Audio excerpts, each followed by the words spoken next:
All right. Hey, everybody. Welcome back after almost a month to another episode of Peaking Above with Rashik and myself, Pukar, to the second greatest podcast of all time. We wanted to do this weekly, obviously, had a little bit of a snafu. I went through just a move in San Francisco, which has kept me pretty busy, and some changes on my personal life. And then I know Rashik, you just moved from Boca to Miami, the which I think is like the new Singapore for like the U.S. You want to talk about just like the ordeal you've been through the past few weeks? Yeah, listen, I, we were in Boca, then we picked Miami as our home, and we've been all over the world. Went back to Boca for a couple of months, and we're back in Miami again. Some of it is planned, some of it is unplanned. But I'm glad to be back, and with us came the icy weather and iguanas falling from the trees. I kid you not, the other day I went out, there were literally two iguanas. You couldn't make out whether they were just relaxing out there in the front porch or it turns out I guess there's some kind of muscular spasm and they're just frozen out there. So it's been a sight. Wait, what were they alive? They are alive. They were just frozen?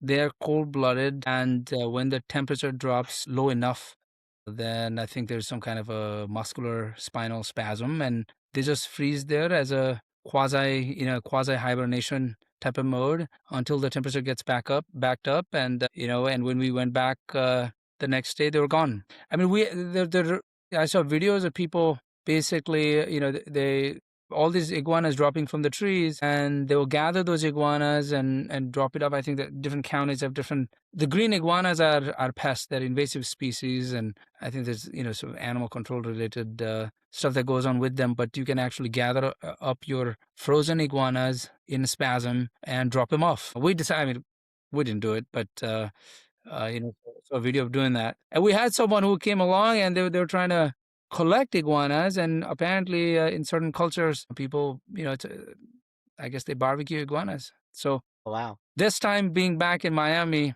you know, I guess the weather was interesting, but even more interesting was a cultural lesson on intertwine, how frozen iguanas intertwined with South Florida, and in some culture, I guess they're nice barbecues. I've always wondered, like, people in Florida freak out when it gets to 60 degrees. I don't even know what you guys do when like it gets below 30. Like, is it like Armageddon down there? Uh, Because the homes aren't even built for that. Like the homes aren't even built for 30 degrees. Like you're literally freezing indoors, You are. right?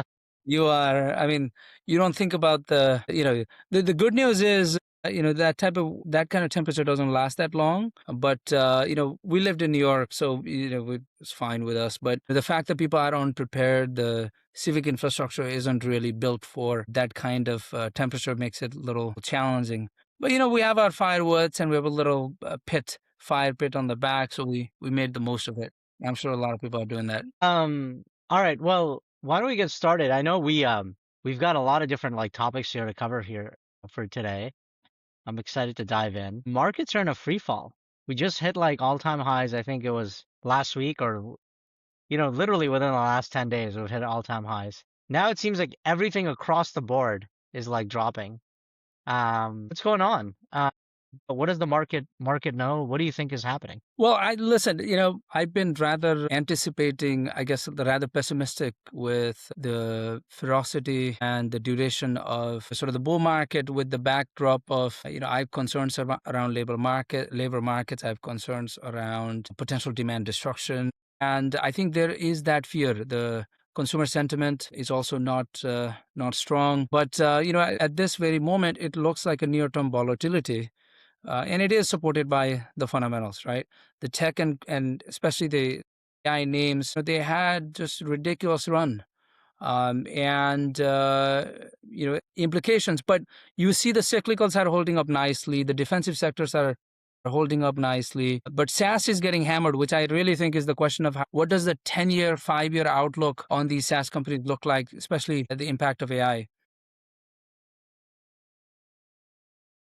Yeah, I mean, you were a financier, you were a banker, you did these discounted cash flow statements, looking back into take a look at the extrapolate the growth, discount back to what it's going to be today. I mean, sitting from like your sort of like finance investment standpoint, if you were back at back at Soros or wherever, and you are being asked to allocate capital in this market, how would you value like these companies? CRM, Adobe, ServiceNow. I mean, the entire basket of SaaS companies, cloud-based software companies, is just like, it's like falling off of a cliff. And so you want to walk through like how you go about even valuing companies and why the discounted models might not be forecasting the same value 5 years out. Yeah. So listen, the challenge with so first of all, I don't think all SaaS companies are created equal. I don't think all SaaS companies have same level of defensibility, particularly with the threats coming from what AI can potentially and whether or not DCF is the right way to look at these opportunities, look at these companies as a valuation tool, really depends on how do you think about the future cash flow. Do you have the same degree of predictability that you have had maybe 2, 3, 5 years out? I mean, these are the reasons SaaS companies trade at what they've historically traded at is because the revenue has dramatic persistence. I mean, customers, people renew, and the incremental growth had extremely accretive margins. And the SaaS companies would trade at significantly high multiple of revenue. Now, in a long time, you can actually buy these companies that are growing at double digits, in some cases 20% plus growth even today at very reasonable multiple. And that's for a reason, which is that there is a lot of uncertainty around their defensibility. Right? What is their moat? Now you can use you can vibe code. You have all these tools that are getting better and better over time. And do they bring structural risks to a lot of these both horizontal as well as vertical SaaS players? So the way you would look at DCF is that you would dramatically increase the range of outcome on your base case, your upside case, and your downside case scenario. And I think that increased lack of predictability and how some of these sort of new AI tools can impact the SaaS name is essentially the reason for this dramatic pullback and rotation. And listen, I do think that there is real risk here. There is risk up and down, the SaaS names, and you have to be really thoughtful in really identifying if these companies really have the moat. Even then, I have concerns. When I think about 10, 15, 20 years out, can you really bet on these names with the same level of conviction you have had before? I mean, the lower valuation helps, but does that help enough? So it's so much, at least in my mind, there might be better opportunities somewhere else. Even the valuation has come down. I like cyclical sectors. I like hard assets. I like defense more so than software. And these concerns are quite valid.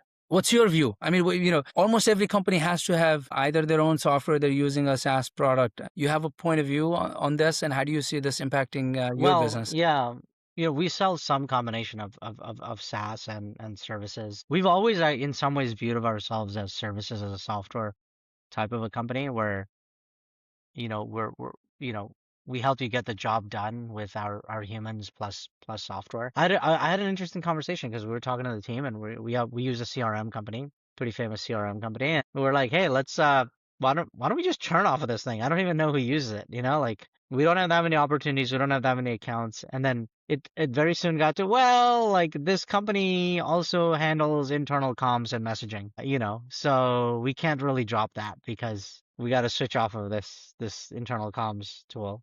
And then this internal comms tool that we use like is also has like this connect feature where you invite your customers. So like it's very integrated into the end-to-end workflow. And so the way that I see this is like I think imaginations can run faster than markets. And so in the long run, it might be right that these SaaS companies do have existential threats if they don't adjust. But in the short run, I'm not sure. I definitely feel like they're oversold, like in the short run, because I don't think like AI is quite there yet. You know what I'm saying? Like here's the way that I describe it. So like for me personally, I think we have knowledge worker AGI. Like I think like AGI is as good as like the average knowledge worker. But is it consistent enough? And is it as good as like a human in terms of like making sense of the context and making important decisions? And I'm not sure that it is because you don't have access to consistent compute. You don't have access to consistent tokens. Eventually, you get rate limited and locked down by these platforms. Even if you want to pay Anthropic gargantuan or OpenAI gargantuan amounts of money, at some point you're gonna, run out of like a capacity, and there's some like it just gets prohibitively expensive, and it's hard to like scale on top of those platforms. Obviously, there's open source and all these other things, and that's a separate conversation. But my general feeling is um they're oversold. There's all this talk about everyone wants to own the context layer, right? And so to the extent that SaaS companies have lots of historical context, um uh, you know it's there's that famous quote about like anyone disruptive. It's like, well, can you get distribution before an incumbent does innovation, right? Like that was always the thing, right? Like can you get distribution on a product before an incumbent copies it? And right now, I think the big thing is, can an incumbent system of record become a system of execution faster than a system of execution becomes a system of record. You know what I'm saying? So like that's like the related rates equation, if you're like from calculus, of just like, how effective are the system of record companies like CRM going to be at like system of job done, system of execution? And if they can't get there faster than those companies that actually like get the job done for you, then yeah, then I think it's like a real risk. But Right. yeah, that's my take. I certainly think we're seeing some disruption from our customer segments, and we're just choosing to focus on customers that have more complex jobs to be done. So we're choosing to just chase complexity. Right. I mean, the valuation, typically valuation has lots of assumptions that people make that essentially factor into your DCF or any other model. What's happening with SaaS companies is that the assumptions we've historically made are now being questioned. It's not just a multiple compression story, but what is leading to that multiple compression?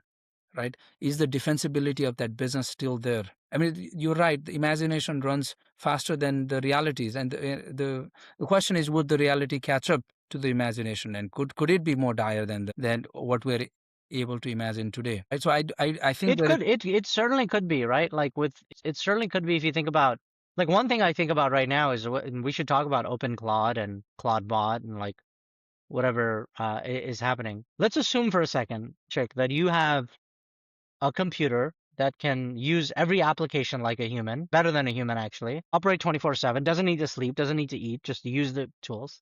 And let's say that you have a 20-person team or whatever. Each of them has a license, and each of them has different jobs to be done in the tool. Let's just pick Salesforce, for example, right? Let's say you have one person that's like a Salesforce support person, one person that's a Salesforce salesperson, and all these things. And their job is to go in there and just like, execute. Well, if I have a machine using a laptop, they can do the job of all 20 of those people with one login credential, and they can just work all night, all day, open up multiple instances, open up multiple tabs, and just work just like a human. Like they can move the mouse, they can click and stuff like that. So those 20 licenses now collapse down to one. But the amount of work that's actually done on the platform is much greater. Like the amount of time that the AI is on the platform much greater. So like I foresee massive business model disruption, right? Like anyone that's on a seat-based model correct. needs to like really think much differently. Yeah. And that is one of the biggest, even if the SaaS, whether it's vertical, horizontal SaaS as a system of record, even if they survive, the pricing model, I think most of us can agree that the current seat-based pricing model is probably not going to survive this eventually. I mean, there's maybe not in all scenarios, but there are going to be real questions here, right? And one, you have that risk. Second, you have the valuations of 6 to 15 times are, I mean, these are historically high. And even if you compare it across sectors, really, really high multiples. And you have, these when you have existential questions like this, are those multiple defendable? Are people still going to be willing to pay for $1 of sales, $15 in enterprise value? I'm not sure. And, there are some companies where, let's say game engines, right? Where these questions are becoming so clearly existential, right? With the Project Genie out, saw Unity and Roblox and a lot of these guys is, the stock price collapsed. And, on paper, their business are doing fine. On paper, the adoption of, a completely new framework probably takes time. But I think investors are, and rightfully so, really worried about these being extremely existential in nature. And then the question of valuation and all those things become irrelevant. Yeah. How do you feel about, like one thing that's interesting is as SaaS multiples have gone down, it's sort of been the rise of the rest, right? Biotech has had a massive day just today. I mean, Eli Lilly's back above $1 trillion in valuation. Commodities, we had this conversation that commodities are not really commodities, they're valuables. If you think about it, because, like you can't just say something's a commodity. You actually have to go like do the work and have the supply chain and build infrastructure to make that happen. Do you think it's like a re-rating of the economy around things that are like actually tangible? Right? I used to have this like philosophical discussion with so many people over the past decade building in San Francisco, which is like, what do we actually do at the end of the day? Like, can't really hold any piece of Right. software, can't really touch it. It's just like there. It's like, how's so much? It just didn't make sense to me that so much economic value is being created off of something that you just like see on a glowing screen, for a few hours a day. It just, yeah, anyways, like it's something I've been thinking about. Right. It drove efficiency. It helped us organize information, whatever. But see, I agree. I agree that the world where you can, so I mean, I go back to Jeff Bezos' quote, if you have to make a 10-year bet, you look at things that you don't think are going to change, right? You're looking for these things that will be there.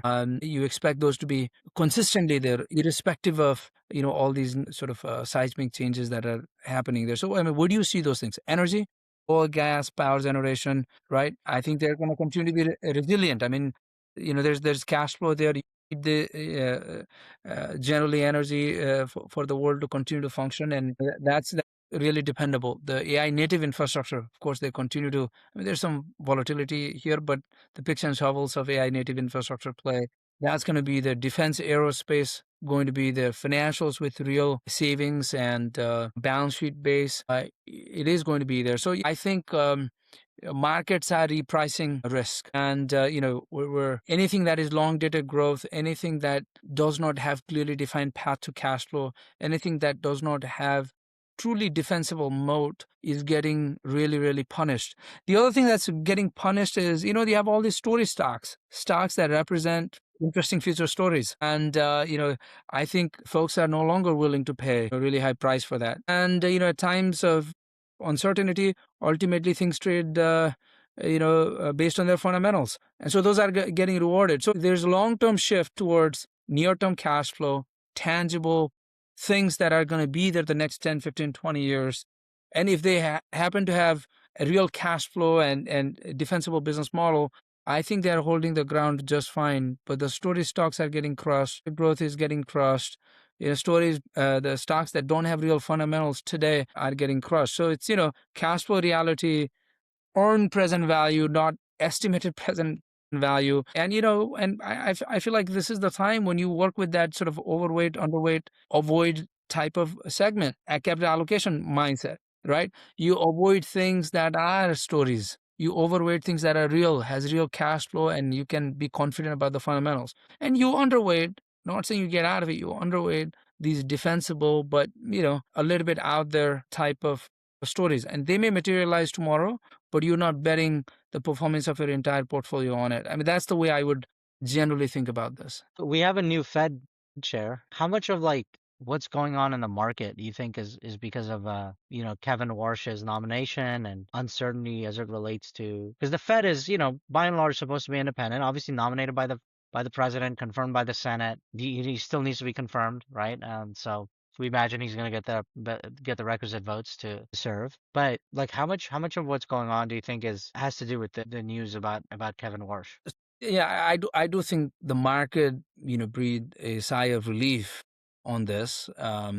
The precious, particularly the speculative precious metals came down. A lot of the crypto also gave some room. I think the markets view Kevin Warsh as, an experienced, credible voice. But, I go back to what we talked about in one of our episodes, where at the end of the day, the only thing that should matter is the fundamentals. Even Fed's decisions, they need to be anchored on the real fundamentals of the economy, and the Fed chair really shouldn't matter.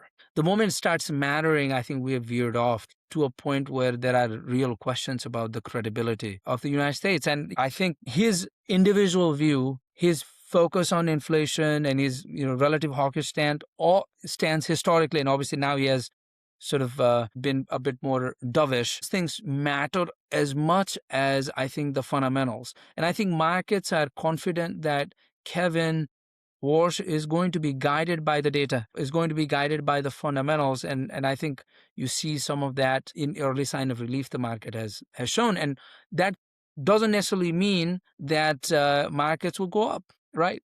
The prices have to reflect the fundamentals, and that may mean that 2026 is going to be a rather turbulent year. That makes sense. Yeah. My view is that, but I'm not sure how Kevin under the obviously this administration has been quite vocal about what the Fed should do. I'm not, uh, you know, I'm not sure how independent he can remain, but it would be I think, a terrible tragedy if the Fed's policies are not anchored to the real fundamentals and the data coming out of the real economy. Well, I think what's interesting is like, Trump has been pretty explicit that he wants rates to come down. Obviously, what the Fed funds rate is, this is the Fed's rate at investment banks' ability to borrow money, who eventually put that money back into the market. And so, in some ways, it's like it's one factor. If the Fed lowers rates, it could be a huge boon for financial companies because they would be able to, like JP Morgan and Goldman Sachs can borrow money at a rate lower than the market and just use that to trade treasuries, which are trading at a much higher rate, 10-year, 30-year bonds, and basically make a premium on that. Like, so you'd imagine that, like, we would get what was happening with the Japan carry trade? There could be an internal carry trade just in the US off of like Right. the delta between our Fed funds rate and what the 30-year is trading at, or what some of these other government bonds are trading at. Right. And there's all sorts of like, yeah. I don't think market is going to take that lightly, by the way. And that's the beauty of such robust open market is that it is going, if there are decisions being made that don't jive with the practical realities of inflation and employment outlook, I think there will be consequences. And, even though, the political pressure is there, I don't think it can necessarily make up for how credit should be priced, how risks should be ultimately the sovereign risk should be priced. I don't worry about it as much. And if you have to worry about it, I think it's almost too late. But, speaking of the carry trade unraveling, some of the turbulence in the market probably has to do with that as well. It's hard to quantify it, but the cheap money being able to borrow is perhaps not there. And maybe, the times going forward, listen, my hunch is that the regime of cheap money, the way we saw the last 10, 15 years in the US and especially in Japan and some of the other places, I don't know if you can bet on the world reverting to that kind of scenario anytime soon. And so what that I mean, means, it was free money, right? Like the Japan US that pairing, that carry trade was like it was free money for so many so many of the wealthiest, right? To be able to just, I mean, Warren Buffett was taking advantage of that. I think what was it, like 0% rates, right? The ability to borrow at 0% in Japan. You come back here and you get instant 4% returns, maybe even 6-7% in very safe corporate bonds, which is right, like pretty insane return, guaranteed returns to backstop any. If you can play from plus 7% every year right.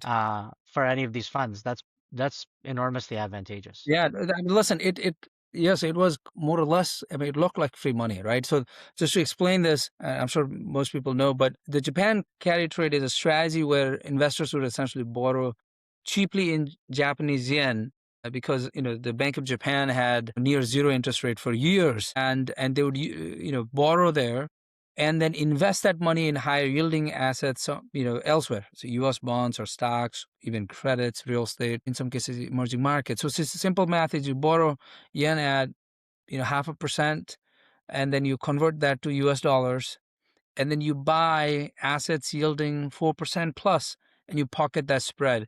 And this works as long as, the Japanese yen doesn't strengthen. And it worked for a long period of time. right? There's abundant global liquidity. You had ultra low Japanese rates, and then you're stable and weakening yen hurt the returns. And now, Japan, the yen is appreciating. The Japanese rates have are normalizing. And so how does this impact? Well, this impacts in the sense that risk assets are trading down, right? The volatility spikes. The dollar softens versus Japanese yen, and obviously, these are mostly in margin accounts, and there is forced selling on some of the more crowded. Yeah, I think effectively, I mean, like for like a quarter of the century, Japan interest rates were effectively at zero or lower Right. at some points, actually. But the Bank of Japan did a, I think like I think there was like an 8-year period where they had a negative rate era where it was actually like negative 0.1%. So that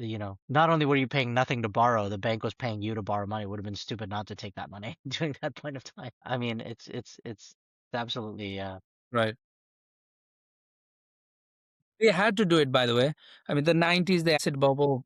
Personally, if you look at, like, let's say 1985 to 1990, some of the top, from a market cap standpoint, were Japanese companies. And, they fell into persistent deflation, right? The price stagnated, or they fell. The consumers, they delayed spending. Business did not invest. And so, the low rates were, meant to encourage borrowing and spending and inflation. And so, that was the reason. And of course, obviously it took them a while. And now it looks like things are normalizing. incredible. So, as we continue to sort of like look at the trends around like the new Fed chair, obviously again, like I said, they need to be confirmed. One thing that I'm like incredibly curious about is just how tariffs strategy and interest rate strategy end up coalescing because the Treasury Department, and the executive branch is really responsible for tariff policy. We just saw US and India strike a deal, it seems on paper at least, to come to some type of a tariff agreement. We're doing these sort of like bilateral tariff deals. And tariffs have not led to the type of sky high inflation that a lot of people were projecting. In some ways, I think maybe you could make the argument that it might have had the opposite effect because maybe people did not buy as much and there was not as much spending in the economy, right? Even though the consumer is actually fine. Do you think with like the all of these sort of like tariff deals like coalescing and normalizing and as we make all these bilateral deals that inflation could like rear its ugly head again, like where we could have a spike in inflation? Yeah. Yeah, no, I do think we're still living through a fairly elevated, inflation levels. Let's be real about this. The comp from 2024 and 25 were high. And so the 3% does not feel, or 2.8, 2.9% does not feel as high as it would have if we didn't have as high of an inflation as we previously had. So uh, um, that is an important point to keep in mind. No question that tariff is inflationary. At best, tariff is stagflationary, where Mm, the real demand perhaps reduces, but the prices go up, or the margin mm. and the prices go up, and companies obviously don't have as much profit to reinvest, or they don't give as much dividends. So there's no question about that. In the short term, that it is quite inflationary. What's interesting is because it comes immediately after 4, 5, 6, even 9% print, the 3% is quite manageable, it appears, right? 2.7, it's got a two handle, right? So It- you'd say right. our inflation expectations have been inflated too, actually, right? Because we used to expect 2% Right. and 1.8 was good, and now we expect 4, 5, 9%. So even 2.7 feels really good, right? Yeah. Right. And of course, on the other side, let's look at the counterfactual. Let's say there was no tariff. Do you think inflation would have come crashing down? And what do you think the rate outlook would have been if that's the case? So that is the other counterfactual that we don't really have, right? So, one can make the argument that the rates have stayed as high as they have because of tariff, or which drives the inflation expectations from companies as well as customers or consumers, right? So there is that element as well that we need to keep in mind. And then, obviously you have the growth trade-off, right? Tariff reduces trade efficiency, right? And it also lowers productivity because you're producing it in your country. Like the reason for tariff is that you want to incentivize the manufacturers to move it, in your country so that you don't have to pay tariff.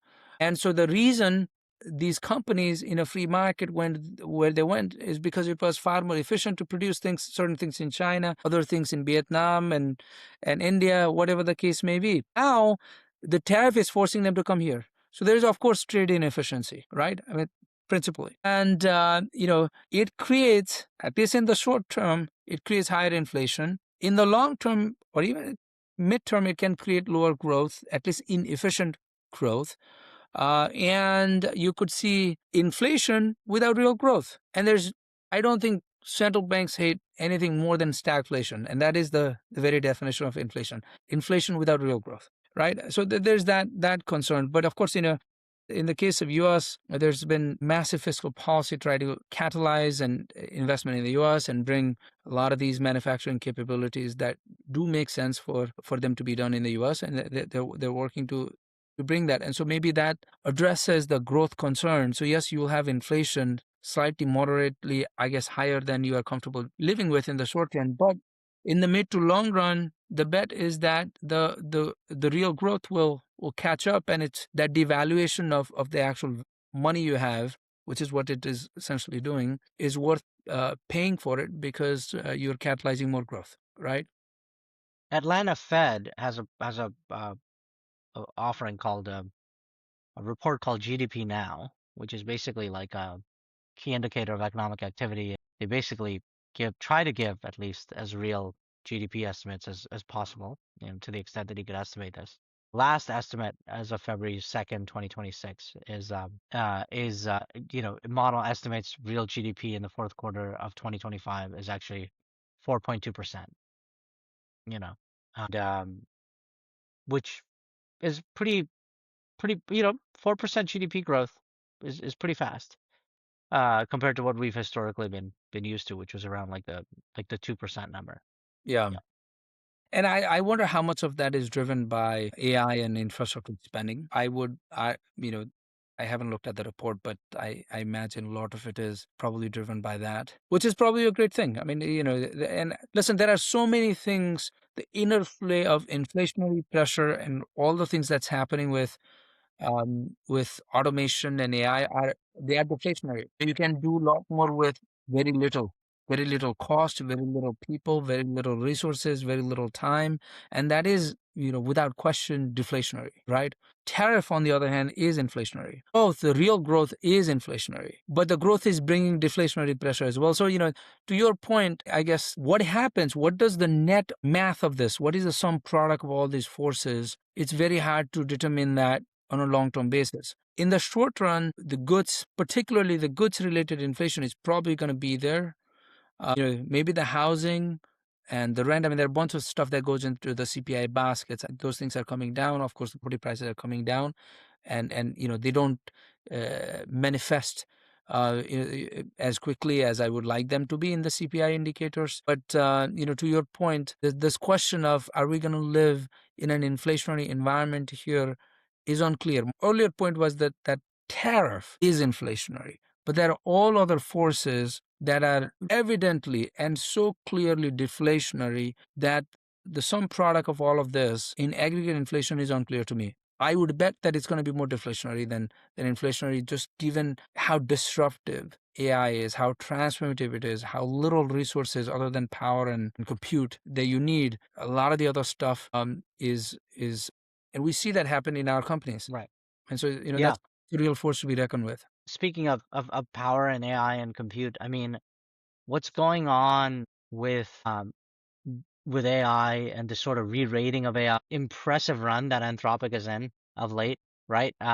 Dude, It's pretty that is the most shock. I mean, even a year ago, I mean, I think I don't know if there are people out there who felt that Anthropic is going to be where it is today, but this is, I mean, with a clear focus, identification of a specific market, and really going after that customer. They've just turned things around. Not necessarily turned things around, but they've nailed this, and it should go into one of these business school case studies. The not necessarily transform, the success that Anthropic has, despite not having the head start that maybe ChatGPT or Gemini had, OpenAI or Gemini had, is pretty incredible. And I know you're a Yeah, big I fan. mean, I like, I love OpenAI. I like Anthropic. I love using Claude, and I've been using it to code. I've been using it to ship different products, trying to get our team to move faster. And it's just, I think there's something to be said about building. I think building a product for an enterprise business user is very different than a consumer. Consumers have many open-ended questions, and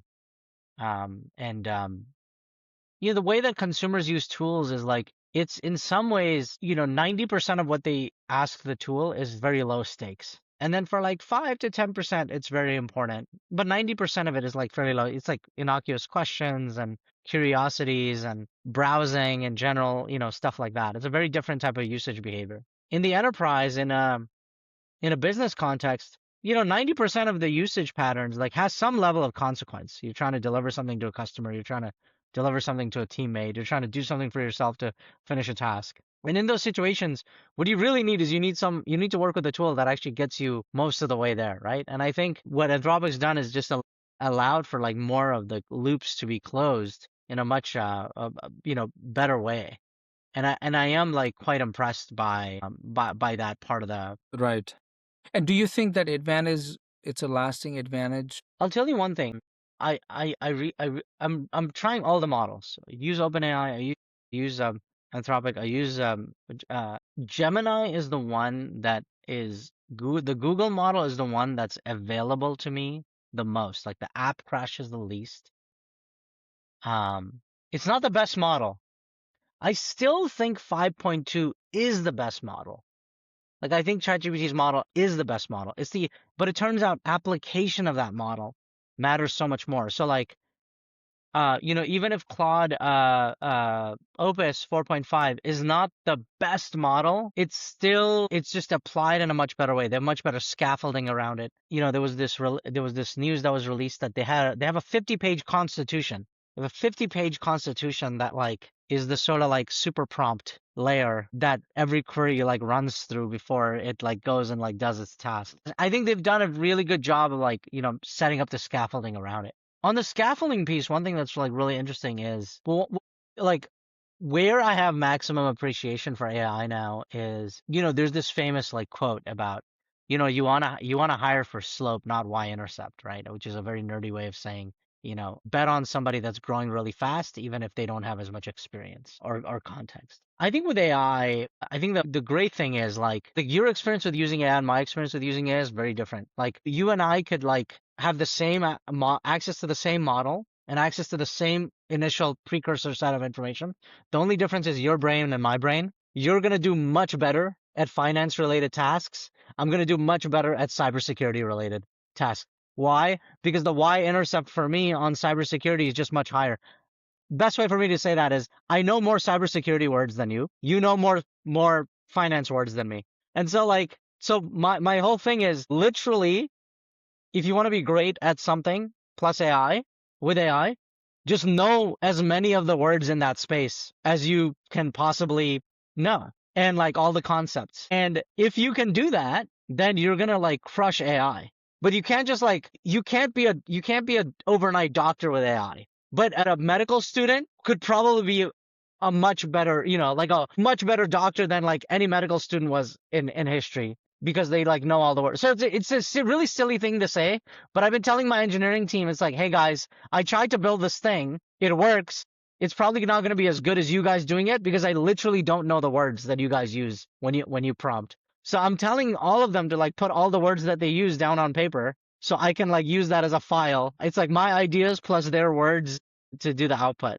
So hopefully I don't sound crazy when I say this, but like one thing I'm like realizing is like I need to go learn and read a lot more about whatever I want to use AI for. I can't just be like what most people do is like, like do this thing, make no mistakes. And it's just like, no, you keep doing that, you're gonna like burn through all your tokens. Like what you need is like you need to know the right words because this thing is like really powerful. I hope that makes sense. Yeah, no, Yeah. makes sense. Makes sense. And I guess the context you have for the prompt matters, right? It allows you to get to the the core of what you're looking for quicker and faster. And if tokens are the real limiting factors, then you want those tokens to be used in the most efficient way to ultimately meet your business or whatever need you have. I think that's kind of what you are trying to get at, and who is a lot more likely to do so, the practitioners of that particular field or industry, and they're going to have more edge over someone who is learning this, right? And I think that's a fascinating thing. On the anthropic point, that's a question. I mean, we tried to discuss that in the past.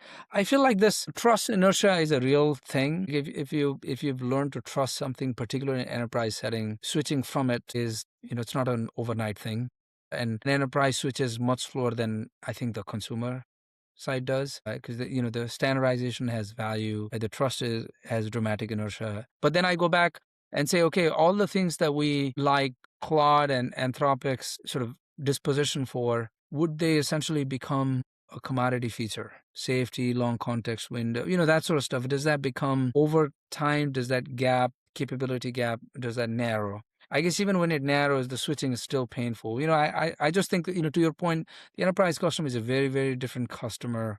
And if you have a real foothold on that, even when the capability gap converges and even, is the same or even better, the switching cost is just I think it's much higher than consumer. And so therefore your advantage is, much more likely to last, I guess. This is just my assumption, but I think a lot of it comes down to like how much people are not going to switch off of OpenAI because OpenAI just knows so much about you. And if you've used something every day, it knows a lot about you. Okay, so you want to port over the memories. There's a difference between memories about like facts, like my name, age, where I live, and then there's memories about like how I interact. The how memories, like they're much more squishy. You can't really document them, right? You can take away the facts, but like this how piece is actually like proprietary to OpenAI, like how they understand you, how the model knows like how you think and how you write and how it's like saved that information. It's not exportable. It's not easily exportable.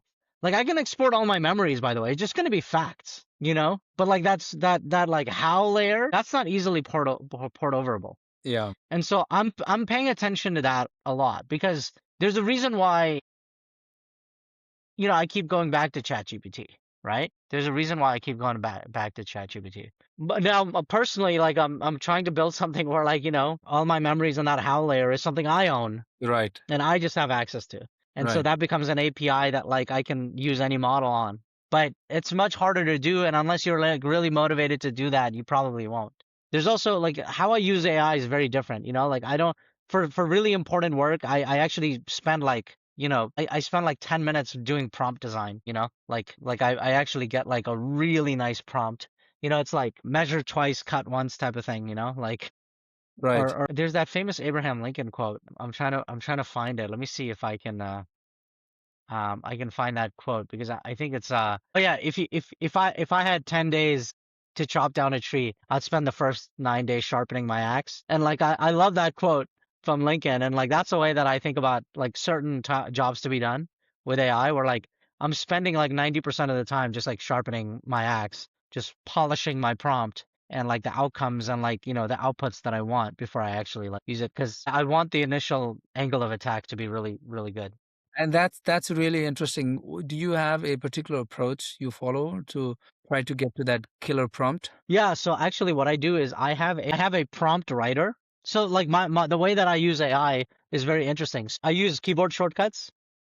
So and then I use voice to text, right? And so I'm using a tool, and I'm typing very little now. So it just sounds like I'm talking to somebody, but like, my wife usually gets like confused, like, okay, who are you talking to? But it's like I'm talking to my AI. So I have a prompt I have a prompt maker prompt.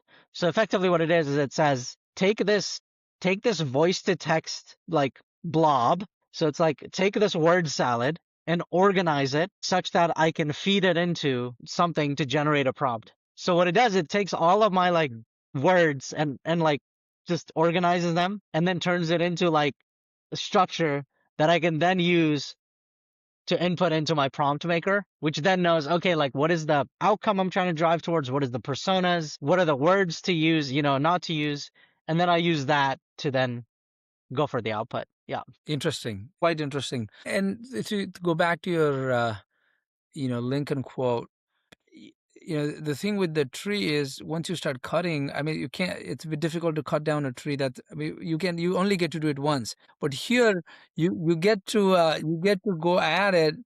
Obviously there is that token limiter on one end, but let's assume that if you don't have that, or it is not as costly, I keep finding myself sort of reiterating some of these things. So you get it deeper and deeper into the context because you're happy with certain things, you're unhappy with others. You ask it to go deeper and deeper, and so you realize that over time you can guide it into these paths that seemed a bit too deep in the first set of, uh, you know, and I haven't necessarily tried the exact method that you described, but I realize there's a difference in approach, and I would love to experiment with.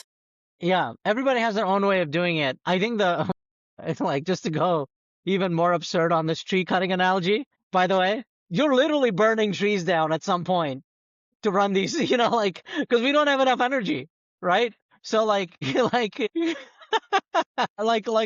like this is why like I'm a little bit sensitive. Like unless when I have kids, I'm just gonna tell them to read as much as possible. Like I think like if I had to like talk to like a 20-year-old right now, I'd be like pick one frontier of the like knowledge where like literally we've hit a wall and go get a PhD in it.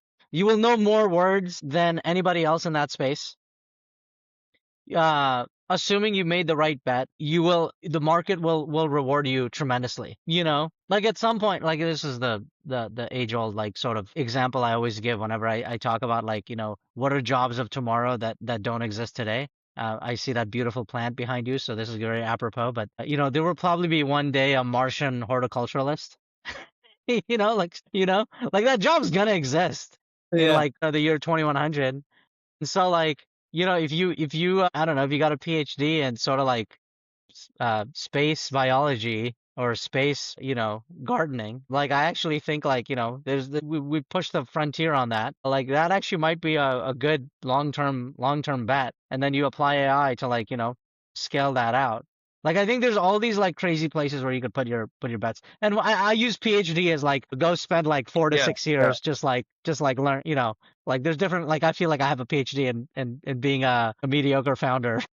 Right? Like after building security paladins. So, but yeah, yeah, No, on that, just there's something interesting and by the way, I'm gonna start using it, which is a bad prompt is equivalent to burning trees. I mean, that's what it may come down to. Speaking of which, I think we should talk about your thesis on sort of the energy needs of the world, setting a floor on the price of oil and particularly gas. I think gas just has much higher energy intensity, and a lot of these energy uses have extremely high intensity requirements. So as opposed to a lot of the renewables being used, I think gas is probably going to be. There are unique use case for gas that none other sources can. I mean, there are other sources that one might be able to leverage, but natural gas and oil prices probably have a floor, and that floor is defined by the use of power in all the compute that we need. You want to talk about that? I find that. yeah. And by the way, it was on our podcast I think a couple of weeks ago where uh I had said like I'm like really fascinated by the energy demands and lo and behold like Exxon's up 20%. We don't give it investment advice, but like I started just DCAing into. I have a basket about 20 stocks. I call it my Mag 20.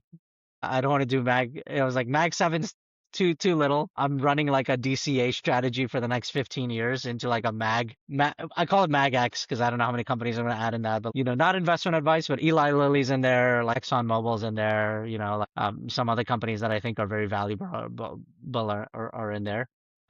Energy, we think energy is fungible as if like, oh, like one form of energy is the same as another, but it's not truly because like, it's not directly interchangeable, right? There's varying like storage capabilities and extraction and like infrastructure and commodities, like you have to like make real capital expenditures to build out the full end-to-end supply chain to go from raw materials to actual energy, whether that's, electricity generation through, coal or solar or hydro or whatever it is. And so, and I don't know like how much of the world has really has the world arranged itself to march down an exponential energy curve at the current moment?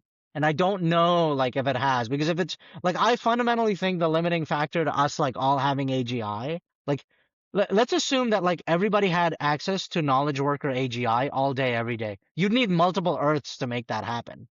We don't have the energy today. Let's say we wanted to give all 8 billion people access to ChatGPT and Anthropic. It's just not going to be possible. There's not enough GPUs. There's not enough energy. We still need food. So like, to me, it's like, it's one of those things where, we've gone to the moon, but now it's like taking everybody there. And so we went to the moon in the 60s. We haven't been back since. It's like we proved that it could be done. We've now proved that like knowledge worker AGI is here, and this thinking and reasoning and stuff like that. Now it's about taking all 8 billion people to that place. And we just simply don't have the energy and the infrastructure and the ability to do that. So if I could turn energy to infinity, compute to infinity, we have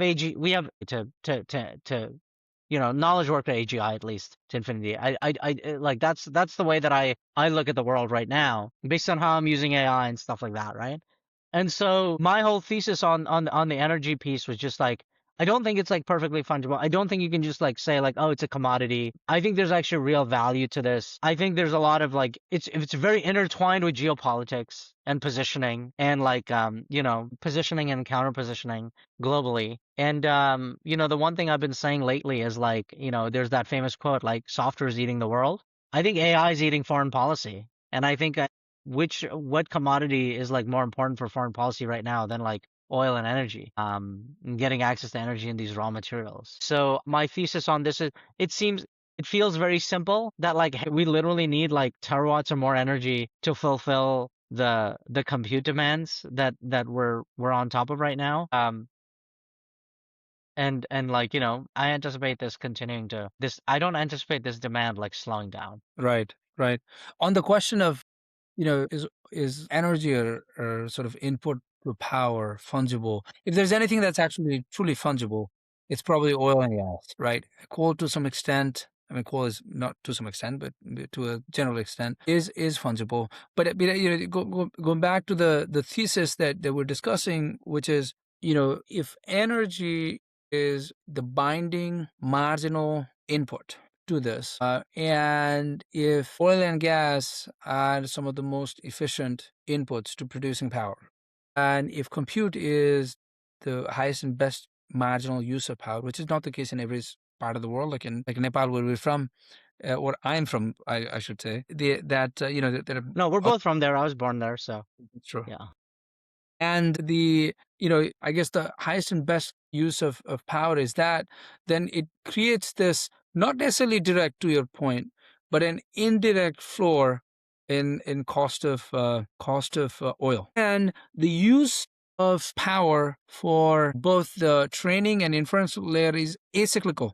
Unlike how oil and gas have historically, I mean, they're cyclical commodities. They're tied, correlated a lot more closely with the marginal economic activities. And I feel like inference and both the trainings are not as cyclical as their prior use case. So what it should do, how it should behave, is a lot more stable as a downside case scenario. So it sets the floor, and that should give most oil and gas investors sort of a new factor to integrate in their pricing model. Is I guess the way we were sort of thinking about this, and was my takeaway from this, right? I'm not sure if you agree to that view, but Yeah, I mean, I think, to me right now, I feel like I need to like see how the rest of the year plays out on this. Because my biggest point on energy right now is to have this broader thesis that I have proven wrong is going to be, how do I put this? You worry about making things efficient once you run into some variable that like you just cannot control, right? Like, let's assume like whatever you're doing is growing really rapidly. You're just like, okay, put more fuel in the fire, right? But at some point, yes, at some point, that first derivative changes on that curve, right? then you're like, okay, like we're running into some bottleneck here. We need to like now shift towards efficiency. And so AI is certainly, LLMs are probably at a diminishing returns point, but I think this like knowledge worker AGI is I think still accelerating in the sense that there's probably some flat line at how good and an upper extreme of how effective LLMs are going to be as like a pure raw material. But like we can use that raw material to build some incredible things that we Correct. never thought possible, including fully removing humans from, the traditional face in front of a screen role that we for 40, 50 hours a week type of like a world. I sort of liken it to those factories that literally had like humans putting like a cap on a toothpaste for so like I'm sure there's some factory that still does this with humans, but like, machines took a lot of these like jobs over, right? And so we're gonna have to move to some other frontier. But on the efficiency question, what I'm really looking for is I think there's an interesting connection here, which is I think the energy demands and everything that we're talking about here are in some ways I think going to be directly linked to how good open source AI is going to be and how good like these models are going to be running on our local devices, Right. right? With the chips that are on there just like right now, basically. Yeah, that's my. Yeah, I mean the inference is going to be distributed, so you would need you would need more localized power, broadly defined localized, for to run those models. To your point earlier, even after the let's say the LLMs peak, right? I do think there's a lot of value that would still accelerate in the economy and in our societies as a whole, because we are identifying these incredible use cases of that saturated LLM model, those models, and I feel like that lags the saturation. It's almost like, okay, now we've invented electricity, and now we're looking for all the ways we can use it to unlock real prosperity, real wealth, Right. efficiency across the economy. So this narrative around, okay, well, it will the point of that it will plateau and somehow we stop making progress. But the reality of it is that the use cases, I feel like we're barely scratching the surface of those 100% right. that's where the real value is created. I think the electricity example is so good because electricity is the same today as it was 100 years ago. But what we can do with electricity today is not the same as 100 years ago. And it Exactly. may be the same thing if like Andrew Ng of likes to say, right? Like he's like, AI is the new electricity. And if LLMs are like that, if we end up flatlining on this version of, AGI, I think like then it shifts to the next thing, which is great. It's like clay. It's this raw material. What do we want to shape this clay into? We could do anything, right? Mark Andreessen recently on a podcast is like, we figured out this magical way to take the most abundant substance on the planet, which is sand, and turn it into the most valuable thing on the planet, which is reasoning and thinking, right? And so like we figured out a way to do that. And so if that'll be a huge unlock in and of itself. Yeah. Right, exactly. Speaking of unlocking, I know we wanted to talk about the prediction markets in our previous ones. We never had the time. Maybe we talk about that and close it out for today. And maybe we want to touch a little bit on Super Bowl as well. And but fan of poly market, Kalshi. What's your point of view here? So I played around with this. I've just done Robinhood. I've not. I think onboarding into another app is just such an ordeal. So I have not. I've downloaded Couchy and stuff like that, but just like plugging in my tools and all that. So I've just like bet on Robinhood. The spreads are crazy because like the house always wins, and so like I was betting on the Australian Open on a player that I thought was underpriced on his ability to get into the deeper rounds, and I bet some, and I made some money, and I was gonna go in and exit. I didn't think he was gonna win the tournament. So I went in and he was trading at 3 cents. And at one point, like, that that that trade was trading at 5 cents because he had just come back on like one of the earlier rounds and had gone. But if I sold my position, I would have actually just not made any money and lost money. And so eventually he didn't end up winning and that ended up being a wash. But like it was a very small negligible amount that I bet. But this is like a perfect example of like there's still like room to be improved in these markets. Prediction markets to me are fascinating because I do think they're going to be much larger than like the raw like markets, just because I feel like there are just more events that you can run prediction on, right? Like in some ways, the surface area predictions is a function of all possible events on this timeline, right? And so like it can get infinitesimally granular in terms of like what you can bet on, which is not necessarily the case with like buying stocks or the standard sort of like investments. And so my take on this is and I've heard this a couple of times from some people, which is I don't know how these markets are going to be regulated because with prediction markets, there's people that actually have like deep insider information. So one, like there's information asymmetry and just like lots of like insider trading that happens in these markets. And I'm not worried about insider trading. I'm actually worried about something more, which is maybe we could tie in the Super Bowl. Let's hypothetically say, okay?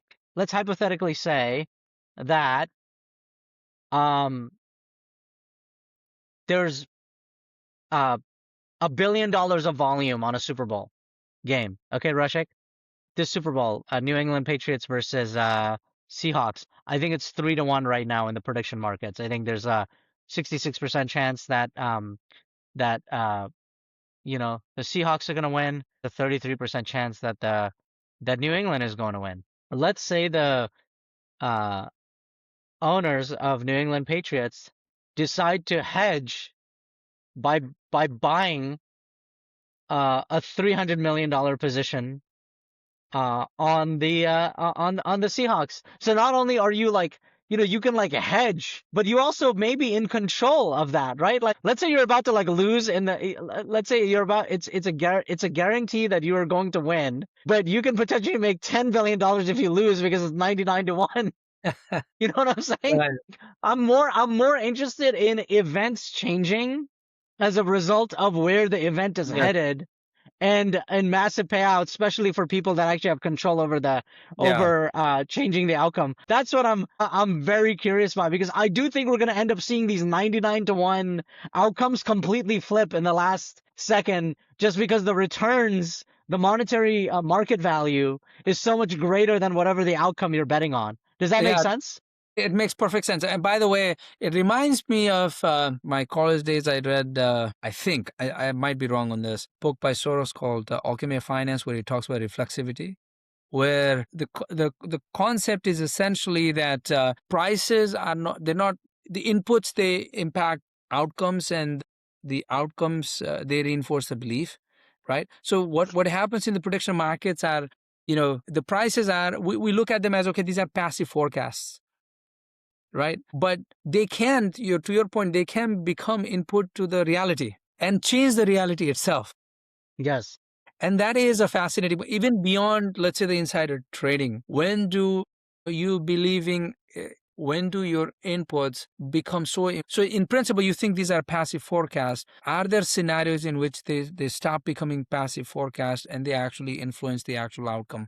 I guess that's kind of what I find rather fascinating.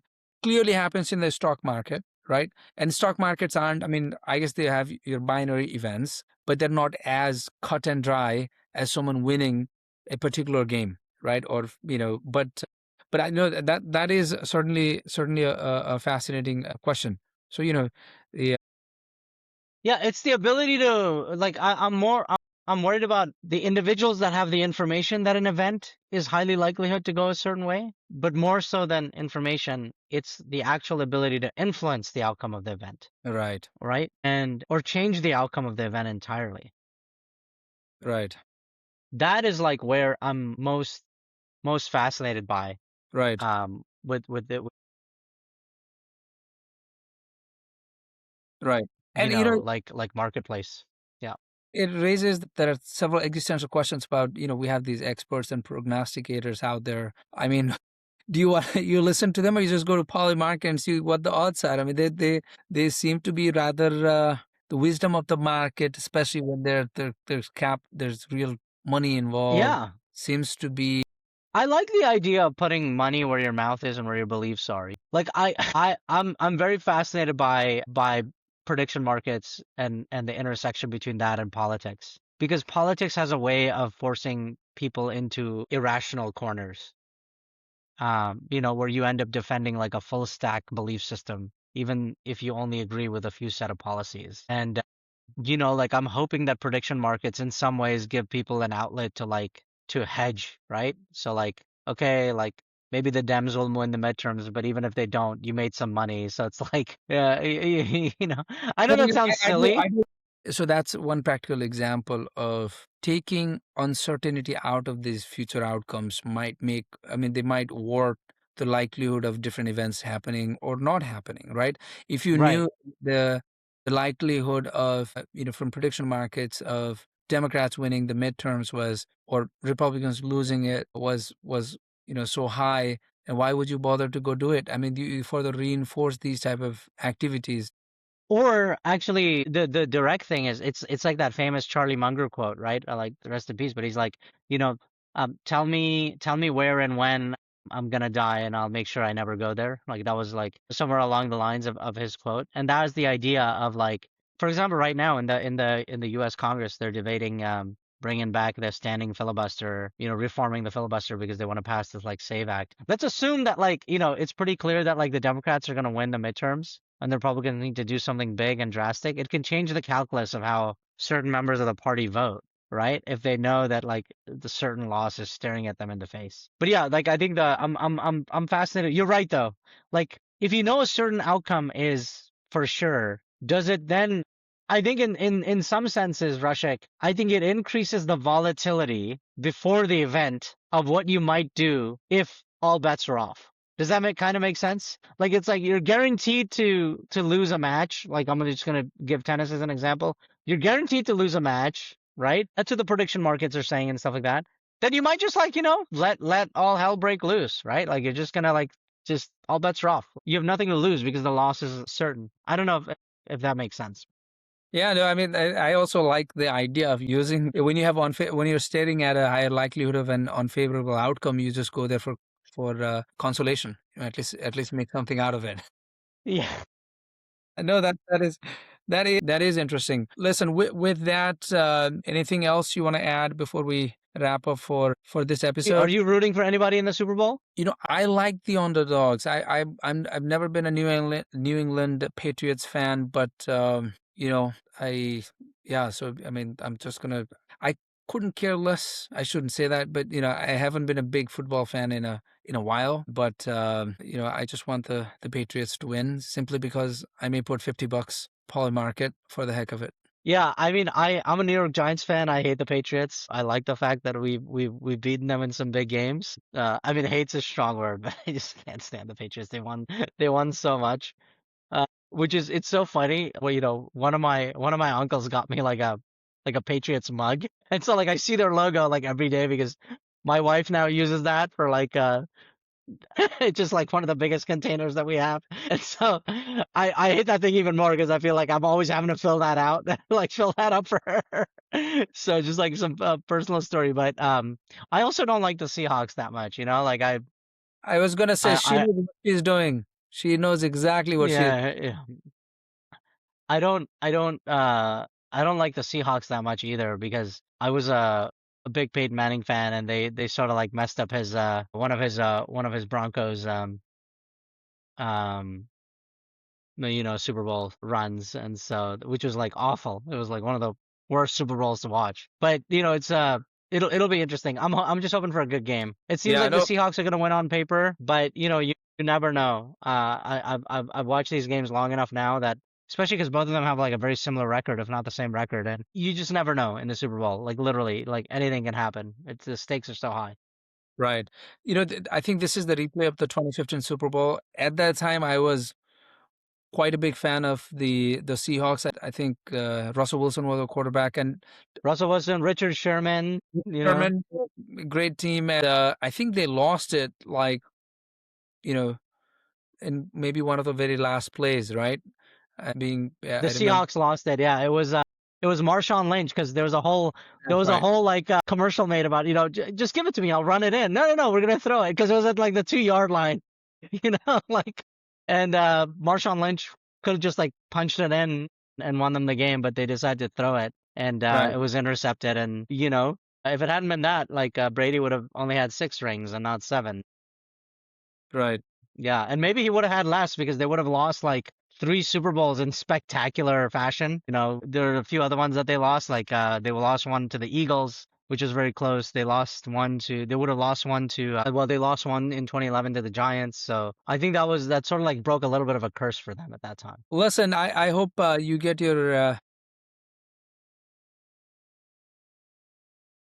I just hope a good game. Hopefully it goes to overtime, and we get some extra commercials. right. On that note, any you've seen any of the Super Bowl commercials yet? I have, I have. I find it interesting that like companies release these commercials ahead of time now because they want to get a groundswell of momentum going. But I think it takes a little bit of the surprise out. Back to your prediction markets point, right? Because we know the outcome. We know what Right. these commercials are going to be, right? It takes a little bit of like the sting and the excitement out of seeing some of these commercials. But I'm trying not to watch all of them. The new Anthropic ones are good, but I think the ones I get against OpenAI, I'm looking forward to getting your take on these because they're really funny, but they're also kind of a low blow, I feel like. Yeah. Right.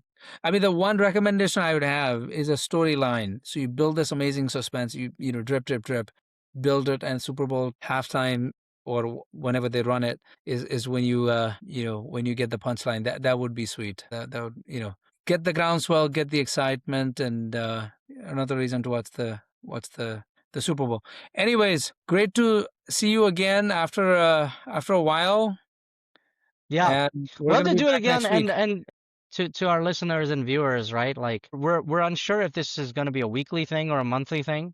We want to have enough content to obviously talk about and react to, but at the same time, we don't want to waste your time. And so we're obviously just still trying to figure this out, and so appreciate the patience from everybody. Thank you.